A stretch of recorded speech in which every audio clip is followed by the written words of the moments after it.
jemaah Masjidil Rahman yang telah bermanfaat, mudah-mudahan iman ibadahnya yang ini segera bacanya dilakukan dalam kuburnya menjadikan kuburnya Allah وقول صالحا ويتبع سبحانه وتعالى ومن رسوله إياك نعبد وإياك نستعين صراط الذين أنعمت عليهم غير المغضوب عليهم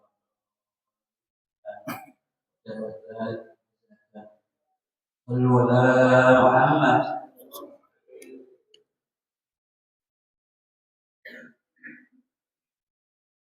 Bismillahirrahmanirrahim.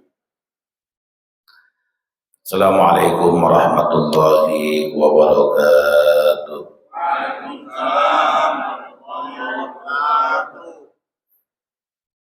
Alhamdulillahilladzi ja'ala al-hajja ruknan min arkanil Islam. Wassalatu wassalamu ala khairil anam wa ala alihi wa ashabihi al-barratil kiram, amma ba'd. يقول الله تعالى في محكم تنزيله وهو أصدق القائلين أعوذ بالله من الشيطان الرجيم بسم الله الرحمن الرحيم يرفع الله الذين آمنوا منكم والذين أوتوا العلم درجات. وأيضا في آية أخرى إن شكرتم لأزيدنكم وإن كفرتم إن عذابي لشديد.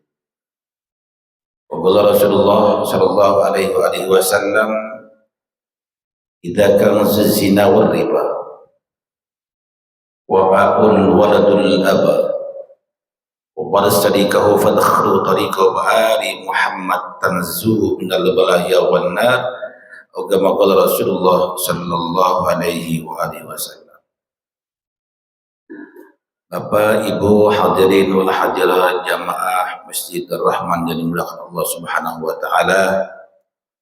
Berkhusus Ketua DKM Masjid Bapak Wahyu beserta jajarannya yang enggak sempat saya sebutkan satu persatu namanya. Akhirul Mahbub Ustaz Abdul Khaliq, semuanya perajengan hadir pada pagi hari ini insyaallah mendapatkan kemuliaan dan keberkahan dari Allah Subhanahu wa taala. Bersyukur kita kepada Allah Subhanahu wa taala bahwasanya pagi hari ini kita sama-sama dapat berkumpul bermuajahah bertatap muka guna untuk menggugurkan satu kewajiban kita menuntut ilmunya Allah Subhanahu wa taala dalam rangka melaksanakan salat subuh berjamaah, dilanjutkan dengan kajian Islami tausiah sejenak yang kita adakan pada pagi hari ini. Mudah-mudahan harapan kita bersama berhimpunnya kita, berkumpulnya kita pada pagi hari ini Allah Subhanahu wa taala berikan kita ilmu yang bermanfaat, amin. Allah berikan kita keberkahan, kalau Allah jadikan kita manusia yang mulia memperoleh surganya Allah Subhanahu wa taala. Kita minta Pak, mudah-mudahan keluarga kita yang sakit Allah angkat penyakitnya, amin. Yang sehat Allah sehatkan selama-lamanya, yang mendapat rezeki Allah berikan rezeki yang berkah, yang halal, yang manfaat. Harapan kita bersama mudah-mudahan kelak kita meninggal dunia dalam keadaan husnul khatimah. Dan insyaallah kita enggak hanya kumpul di masjid yang tercinta ini, insyaallah nanti kita kumpul dalam surga Allah Subhanahu wa taala. Amin amin ya rabbal. Bapak Ibu hadirin wal hadirat yang dimuliakan Allah Subhanahu wa taala.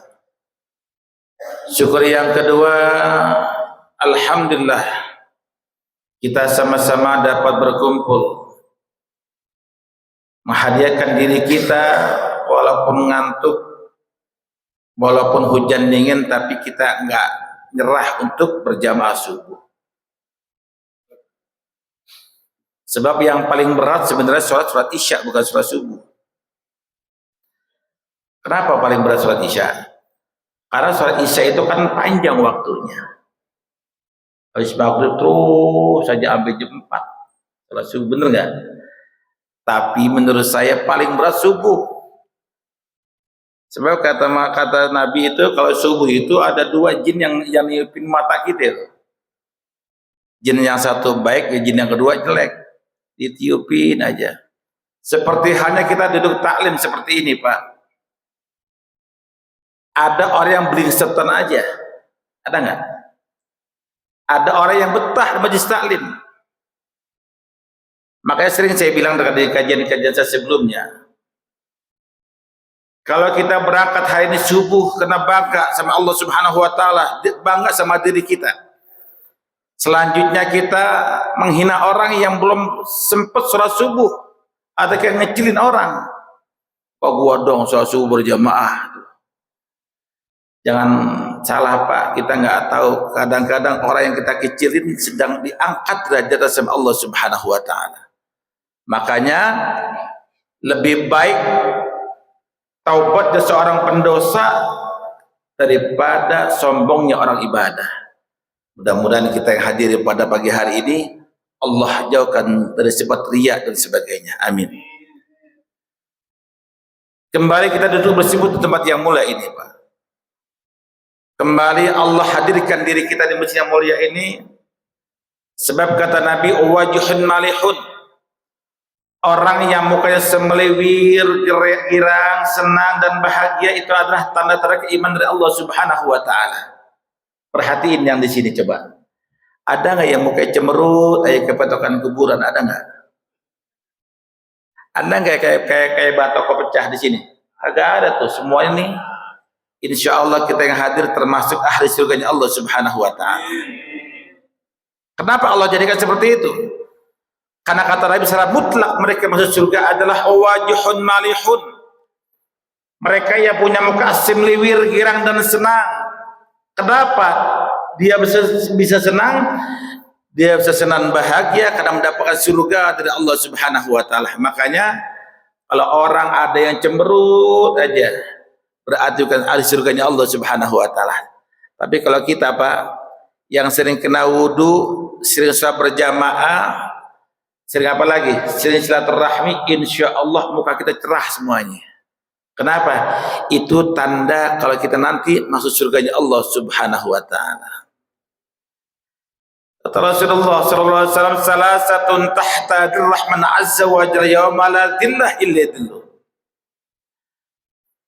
Ada 3 golongan manusia yang nanti mendapat rahmatnya Allah Subhanahu wa taala, mendapatkan naungannya Allah Subhanahu wa taala, mendapatkan hidayah dari Allah Subhanahu wa taala di saat mereka yang lain terhampit dan terjepit daripada sengatan sinar matahari yang panasnya sangat luar biasa sejengkal dari kepala.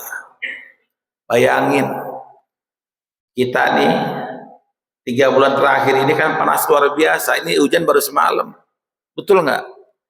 Nggak di kota, nggak di kampung, kagak di desa, semua pasti teriak, Pak, panas, panas dan panas. Tapi kita bayangkan nanti di yaumil kiamah, matahari jaraknya cuma sejengkal dari kepala kita, Pak. Coba bayangkan panas seperti apa. Sahabat nanya sama Rasulullah, "Kila man hum ya Rasulullah?" Siapa mereka? Mereka itu Rasulullah. Dengan tegas Nabi menjawab, "Man faraja an makruhin min ummati." Kata Nabi, mereka yang senantiasa mempermudah urusan umatku nanti akan mendapatkan keberkahan dari Allah Subhanahu wa taala. Amin ngapa? Amin. Lu mah doa sama kiai diem bae kayak kan betok.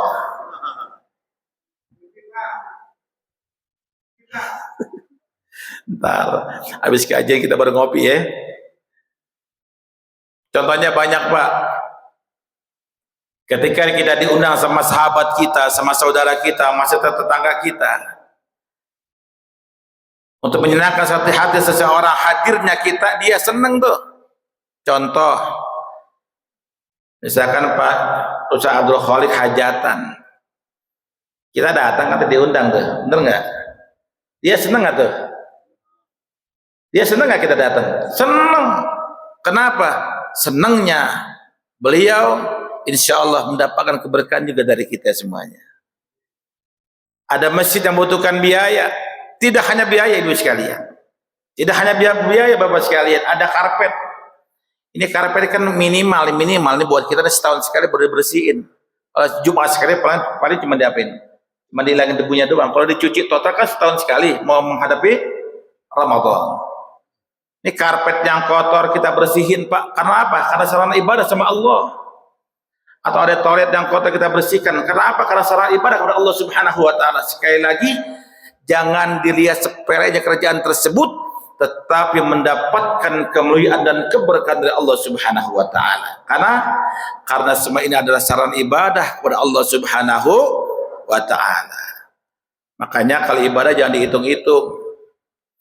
Tadi yang bagus ini sekedar masukan ya, kan kemarin sudah saya bilangin. Kalau habis sholat sunnah itu baca tuh Pak tuh. Nanti yang biasa baca salawat baca tuh subhanallah wa bihamdihi subhanallahil azim astaghfirullah subhanallah wa bihamdihi subhanallahil azim astaghfirullah subhanallah wa bihamdihi subhanallahil azim astaghfirullah 100 kali minimal. Jadi di Depok kan ada hisab himpunan subuh berjamaah. Jadi di Cisalak itu nanti keliling kita kota Depok. Jadi kalau sebelum subuh berjamaah habis salat sunnah baca itu tuh subhanallah walhamdulillah wala ilaha illallah subhanallah bihamdihi subhanallah astaghfirullah berapa kali? 100 kali. Kenapa? Orang yang selalu mengucapkan istighfar sama Allah Subhanahu wa taala sebelum salat subuh pasti dosanya diampuni sama Allah Subhanahu wa taala. Ada lagi nanya sama saya, apalagi Pak Ustadz kiat-kiatnya banyak Kak, kiat-kiatnya yang kadang-kadang kita lupakan. Biasanya kalau misalkan nggak ada kajian, Bapak pulang ke rumah atau di masjid i'tikaf sebentar, baca Quran. Kata Nabi, barang siapa yang baca Quran pagi hari, dia nggak buka laptop, dia nggak buka handphone, dia nggak buka sebagainya, nggak baca koran, baca Quran yang dia baca. Quran yang kita baca Pak, barang siapa yang baca Quran pagi hari, insya Allah dia punya otak cemerlang. Amin ngapa?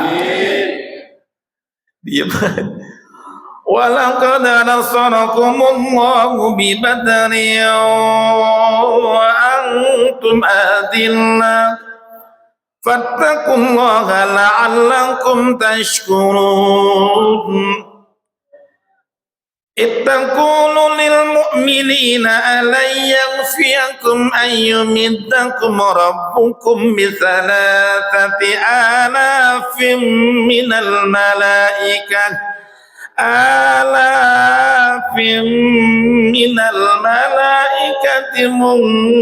munzalin. Quran yang kita baca Pak. Jadi barang siapa baca Quran pagi hari, insya Allah dia punya otak cemerlang.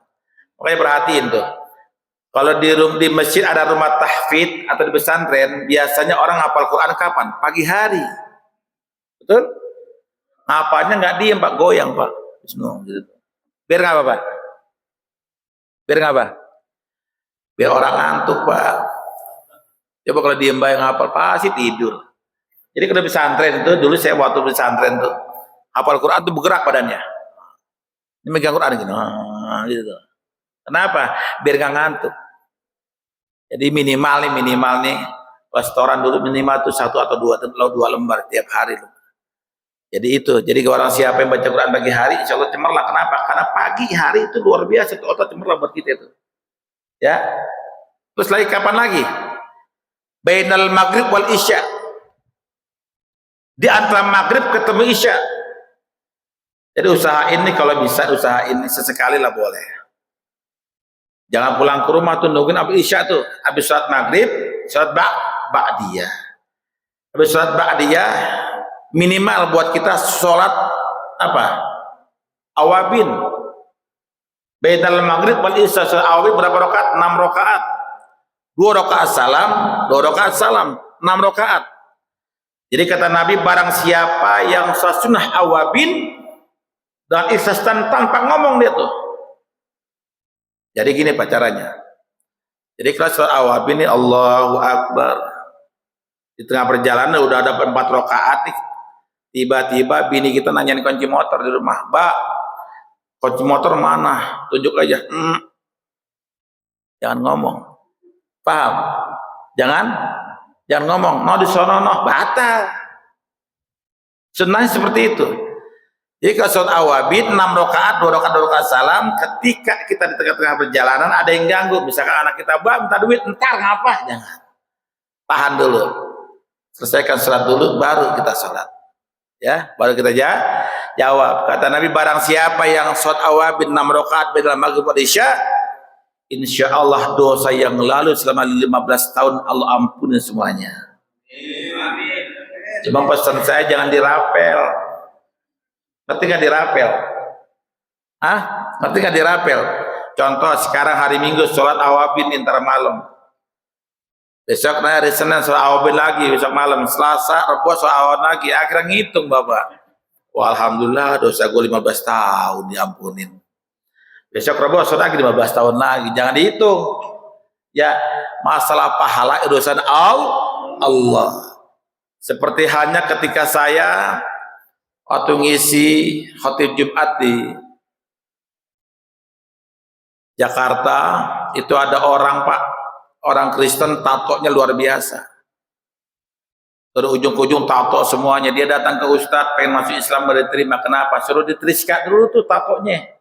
Karena kesian. Datang lagi salah satu Ustadz, katanya ditriskat dulu, dihilangin baru sah kata masuk Islamnya.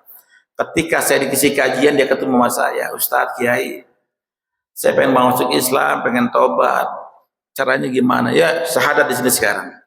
Urusan tato, wallahu a'lam bishawab. Kalau kita nungguin tato dihilangin dulu, kira-kira perih apa enggak, Pak? Perih kan, Pak?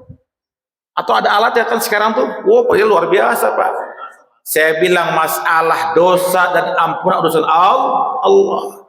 Masalah pahala dosa urusan Allah. Kita nggak usah ngucilin orang.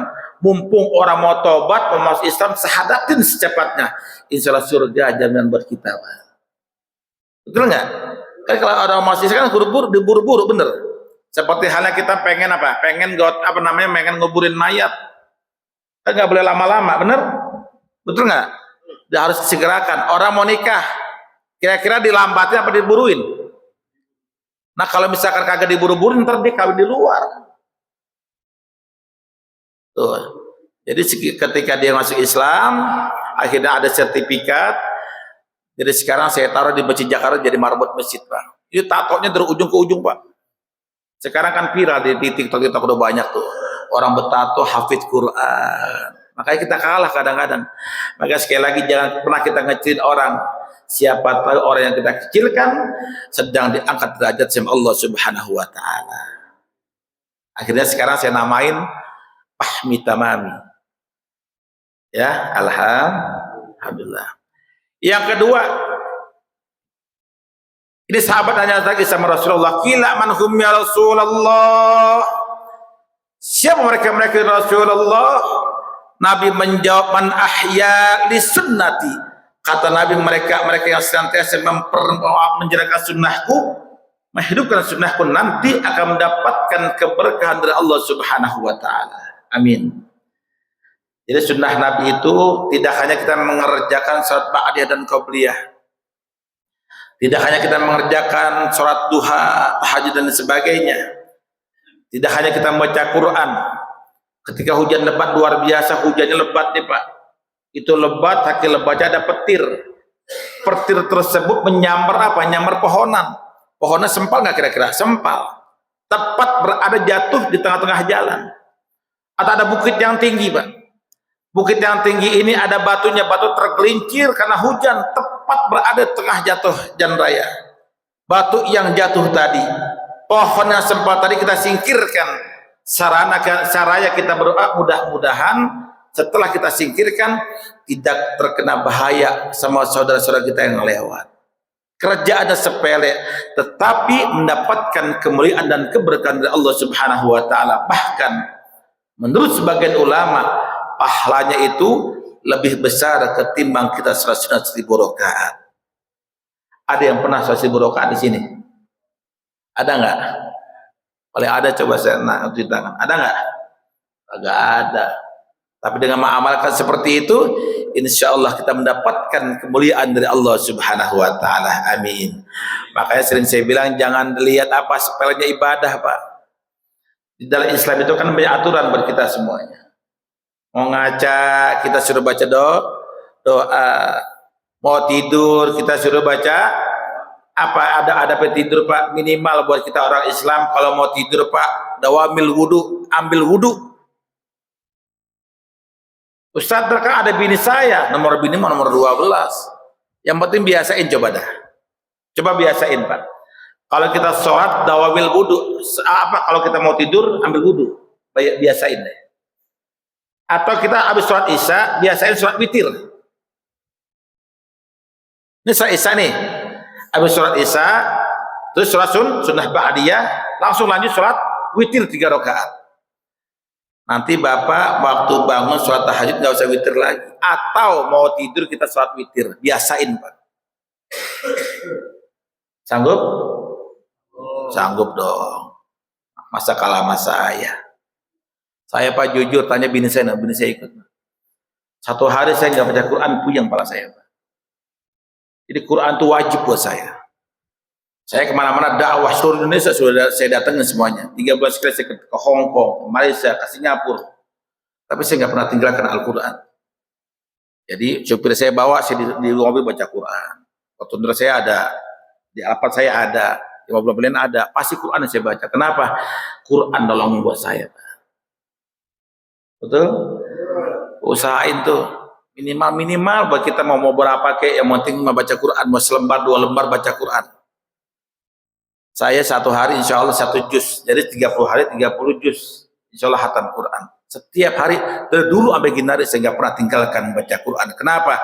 Saya yakin dan percaya, sekarang saya capek baca Quran, tetapi nanti kita dibela sama Al-Quran di yaumil qiyamah. Insya Allah. Kan ada ceritanya tuh lagi viral. Di Pakistan Pak, ada anak perempuan usianya 12 tahun. Pas meninggal dunia, itu dikubur selama 22 tahun sudah.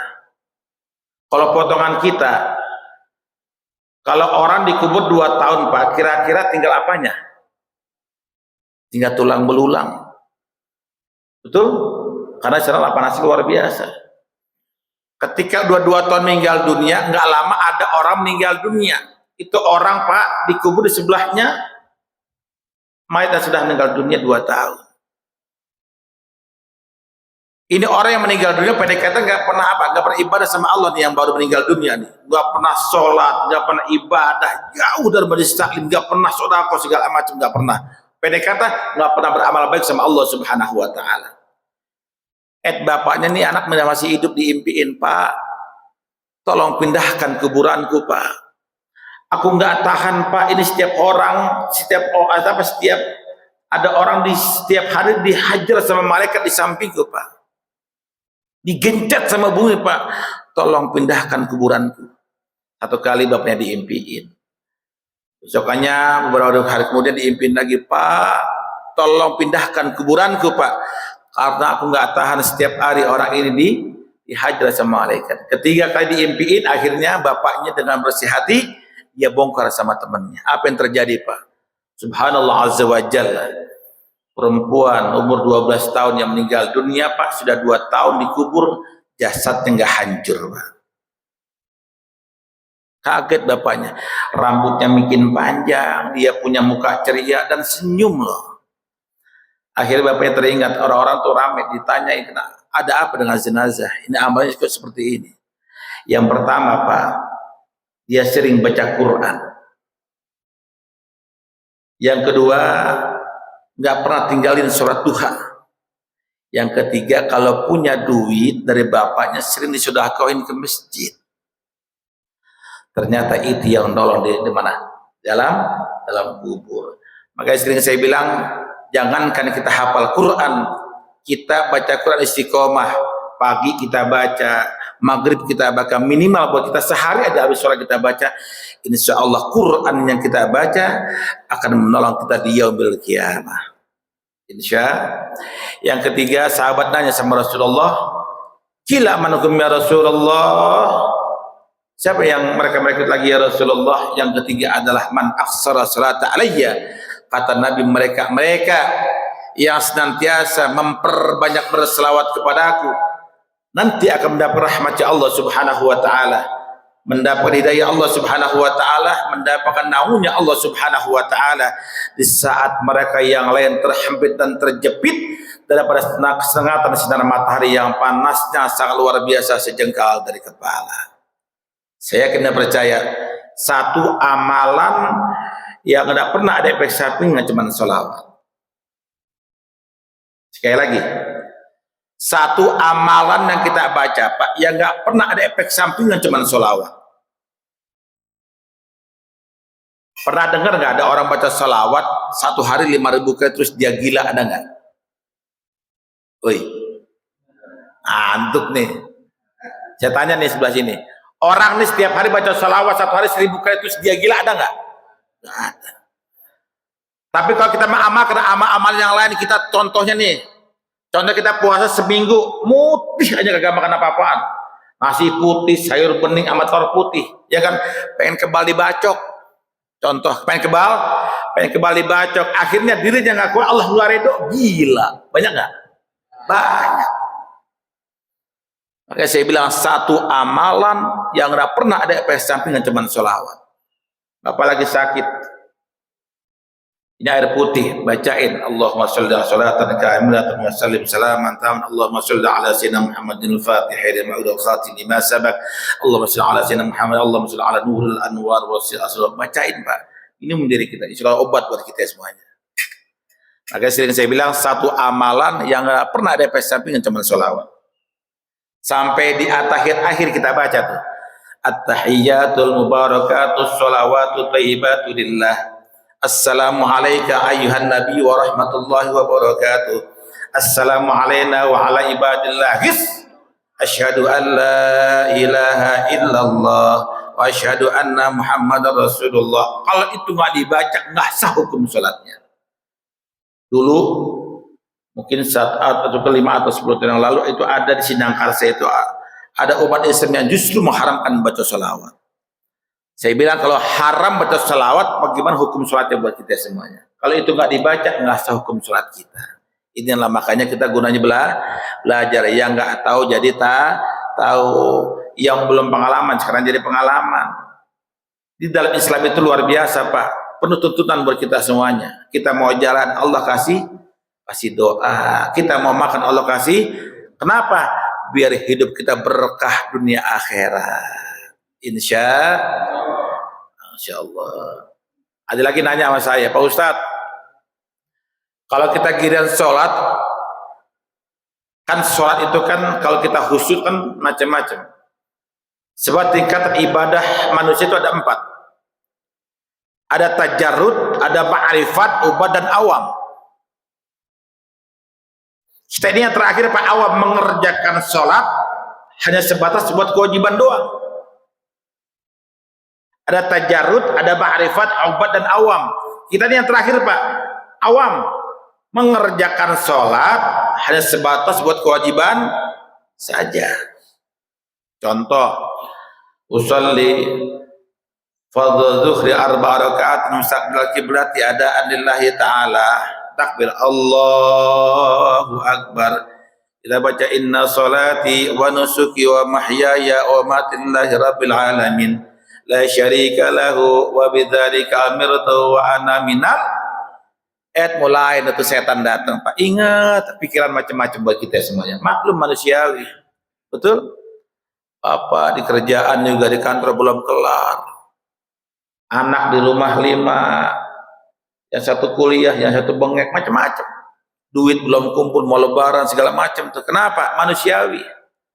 Nah, minimal buat kita Pak, ketika kita takbiratul ihram, usahain fokuskan diri kita dengan Allah Subhanahu wa taala. Takbir Allahu akbar, fokuskan diri kita dengan Allah Subhanahu wa taala. Di situ aja tuh. Selanjutnya wallahu a'lam bishawab. Terserah Allah. Urusan pahala dan dosa Allah yang atur buat kita semuanya. Amin. Coba ada cerita Pak. Ada cerita di kampung saya, ada aki-aki pulang kondangan. Pulang kondangan bawa besek, bawa berkat. Isinya ada ikan ayam, ikan bandeng. Itu ditaruh di atas meja. ngalamin aki-aki sholat isya dia baca Bismillahirrahmanirrahim Alhamdulillahirabbil alamin Ar-Rahmanir-Rahim Maliki yaumiddin. Enggak lama kucing datang naik ke atas meja, Pak. Ini aki-aki dia mulai bimbang, dia teruskan sholat atau amankan berkat. Pikir dia cari ayat yang bisa ngusir kucing. Kira-kira ayat apaan yang bisa ngusir kucing? Ketemu dia baca, Pak. Bismillahirrahmanirrahim. Qul huwallahu ahad Allahus somad. Saya tanya, kira-kira sah nggak salatnya, Bu? Sabutan, Bu? Sah nggak Pak salatnya? Nggak sah salatnya. Kenapa? Quran menjelaskan wa aqimis sholata li dzikri, dan dirikan untuk mengatur aku, kata Allah Subhanahu wa taala. Lah ayat pakai ngusir kucing, ya kalang kabut tuh kucing. Ada lagi, Pak. Kenapa kita sholat pakai bahasa Arab? Karena bahasa Arab atau bahasa Al-Quran. Kenapa baca Quran? Bahasa Quran adalah bahasa yang nanti kita pakai dalam surganya Allah Subhanahu wa taala. Kagak ada orang masuk surga ngomong Padang, nggak ada. Bapak orang Jawa masuk surga, tahu-tahu ngomong Bapak bahasa Arab. Bapak misalkan ngomong orang Padang masuk surga bisa ngomong bahasa Arab, nanti itu bahasanya bahasa Quran yang dipakai. Makanya kita pakai bahasa Arab. Saya waktu pernah ke Seoul di Korea Selatan, itu Quran katanya boleh pakai bahasa masing-masing sholatnya di sana. Saya pikir, Pak, kalau di Indonesia dipraktekin pakai bahasa masing-masing itu repot urusannya. Repot nggak, Pak? Repot. Imamnya orang Arab takbir Allahu Akbar tegas. Orang Jawa takbir Allah ingkang ageng. Takbir lagi orang Padang Allah inang gadang. Takbir lagi orang Betawi Allah gede banget. Takbir lagi orang Madura Allah maha jerat tak iya. Kan repot urusannya. Makanya pakai bahasa Arab. Kenapa? Bahasa Arab atau bahasa Al-Quran, bahasa yang nanti dipakai dalam surganya Allah Subhanahu wa taala. Insya Allah. Ini kalau saya terusin nggak kelar-kelar nih, jam 6 mau jam 6 mau. Lo mau gua ogah. Ini saya baru semalam jam 10 ditelepon sama Ustaz Abdul Khalik. Saya baru kurang dakwah, telepon Kiai, ada nggak bisa pagi subuh, insyaallah keburu. Nanti saya jam 7 ada acara lagi, langsung berangkat lagi, Pak. Acara di Mabes TNI sama Habib Hamid Al-Haram Al-Syarifain, ada apa namanya, ada acara Maulid. Di malam kita lanjut lagi acara ke Bogor. Besok saya syuting, doain ya, Pak. Mudah-mudahan Allah kasih berkah buat kita semuanya. Mudah-mudahan Bapak yang hadir, Ibu yang hadir pada pagi hari ini tidak beranjak dari masjid dan tercinta ini kecuali mendapatkan kemuliaan dan keberkahan dari Allah Subhanahu wa taala. Kita minta kepada Allah Subhanahu wa taala mudah-mudahan seluruh amal ibadah kita yang kita kerjakan, baik yang sekarang, yang besok, yang lusa, yang akan datang, senantiasa mendapatkan pahala yang besar dari Allah Subhanahu wa taala. Mereka-mereka yang baik, Pak, yang mereka-mereka yang senantiasa mendermakan hartanya buat masjid, buat yatim piatu. Kata Nabi, al-mal yakhruj mali, harta bagaimana kita ngeluarinnya. Kalau jalan yang baik, mereka-mereka yang butuh, mereka-mereka yang perlu buat masjid, buat madrasah yang rewat, buat musolah, buat yatim piatu, fakir miskin dan duafa, apa yang kita berikan buat mereka, insya Allah balasan surga dari Allah Subhanahu wa taala.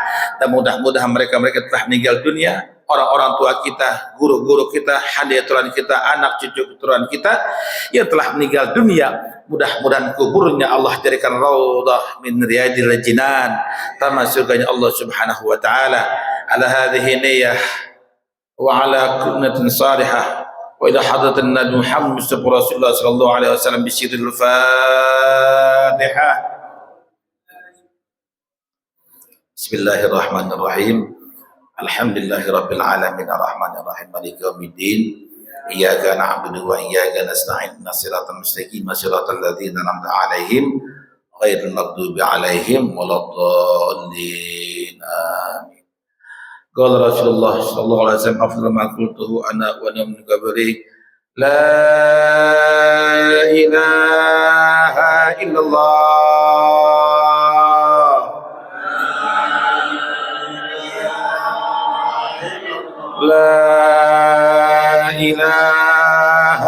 illallah.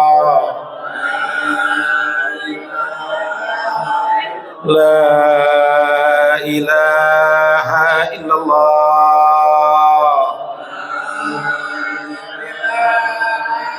Muhammadur Rasulullah sallallahu alaihi wasallam. Allahumma akil fatihah wa syiril fatihah karamatul fatihah sya'afatul fatihah wa Allah abwabul khair wa ja'an al khair wa khirafa innaka likul khair wa ta'aful dair. Allahumma ja'al auladana wa dhurriyyatana wa ahlana wa talamidana min alim ilmi wal khair wa la tanhal fiqi wa dair ya hannan antal ladzi istawalid rasul basyir alimah da'wahum subhanakallahumma wa bihamdika walhamdulillahi rabbil alamin. Mudah-mudahan sedikit apa yang saya sampaikan di sini menjadi buah pemikiran buat kita semuanya dan manfaat buat kita semuanya. Sekali lagi semangat ibadah, insyaallah berkah rumah tangga kita. Sekian, assalamualaikum warahmatullahi wabarakatuh. Sallallahu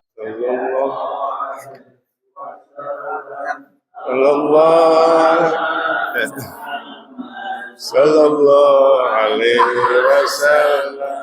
Sallallahu alaihi Muhammad. Sallallahu alaihi wasallam. Sallallahu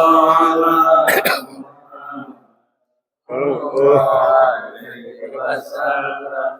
Sallallahu ala Muhammad. Sallallahu alaihi wasallam. Sallallahu ala Muhammad. Sallallahu alaihi wasallam. Sallallahu ala Muhammad. Sallallahu alaihi wasallam. Sallallahu ala Muhammad. Ya Rabbi salli wa sallim. Allahumma salli wa sallim wa barik.